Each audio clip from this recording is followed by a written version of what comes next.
Bahkan seorang laki-laki ini oleh Imam Ibnu Katsir dalam tafsirnya disebutkan innar rajula khuliqa minal ard. Sungguhnya laki-laki itu Pak diciptakan oleh Allah itu dari bumi, dari tanah, dari bumi. Wa fihi quwwatul ardi. Sedangkan bumi itu punya sebuah gerakan yang gesit Pak, kuat. Kalau dalam istilah alam itu disebut dengan rotasi, ada revolusi ya. Kalau rotasi itu berputar dengan dirinya sendiri, kalau revolusi itu berputar mengelilingi matahari. Jadi gesit Pak bumi ini asli. Lah, laki-laki oleh Imam Ibnu Katsir diumpamakan sebagai makhluk yang tercipta dari bumi. Gesit Pak. Kemana-mana itu penting ono konconi, penting ada temannya, gesit. Kemana-mana itu bebas ya. Sama seperti bumi. Hanya saja untung Pak ya, Allah menciptakan yang namanya gunung. Wal jibala autada. Gunung oleh Allah dijadikan sebagai autad. Autad itu pasak atau paku bumi. Sehingga bumi yang sifatnya kesit itu oleh Allah dipasak, dipaku dengan gunung, yang mana menurut Imam Ibnu Katsir gunung itu andaikan ke atasnya 7 meter maka ke bawahnya juga 7 meter. Sehingga akhirnya bumi yang kesit ini, yang sangat cepat gerakannya ini, dengan barokah ada gunung sebagai pakunya, akhirnya diem. Tidak begitu kesit. Paling kesit-kesitnya ketika ada gempa baru kerasa semuanya goyangannya. Tapi barokahnya ada gunung, bumi yang sudah sangat kesit ini gerakannya alhamdulillah sudah mendapatkan gelar lagi yang namanya sakinah. Sakinah itu artinya tenang, anteng. Sama kayak Mas Muhammad Fatur Rahim sekarang.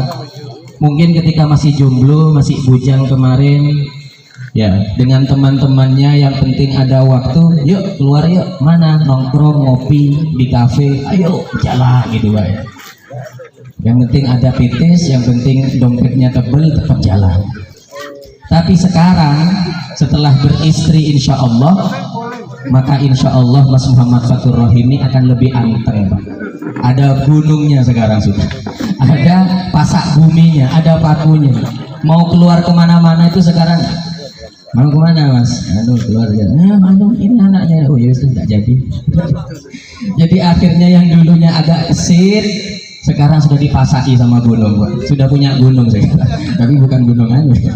Jadi gunungnya sebagai wal jibala autada, dan sudahkah kami sudah menciptakan gunung sebagai pasak bumi, sebagai bentuk sakinah atau penenang. Karena itu Mas Muhammad Fatur Rahim, mari dalam kesempatan kali ini saya berpesan kepada diri saya juga khususnya, dan juga kepada Mas Muhammad Fatur Rahim selaku mempelai pada kesempatan pagi ini, dan juga para undangan sekalian pada umumnya. Mari kita jaga istri kita, mari kita didik istri kita sehingga istri kita ini bisa menjadi istri yang solehah, yang bisa menemani kita sampai ke surganya Allah.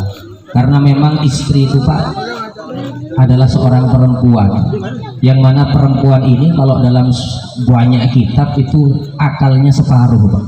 Beda kayak laki-laki. Karena kalau laki-laki itu berpikir dengan akal, dengan logika. Tapi kalau perempuan itu berpikir dengan perasaannya.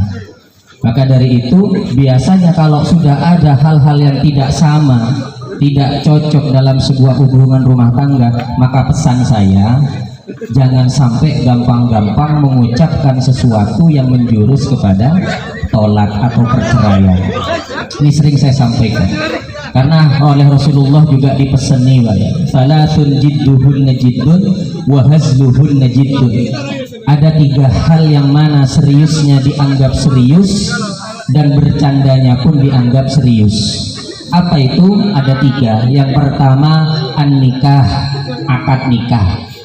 Itu seriusnya dianggap serius, main-mainnya pun dianggap serius. Dengan artian meskipun guyon-guyonan, yang penting rukun-rukunnya sudah lengkap, ada saksi, ada wali, pakai acting-actingan misalnya, pakai latihan-latihan, terus ada ijab, ada qabul.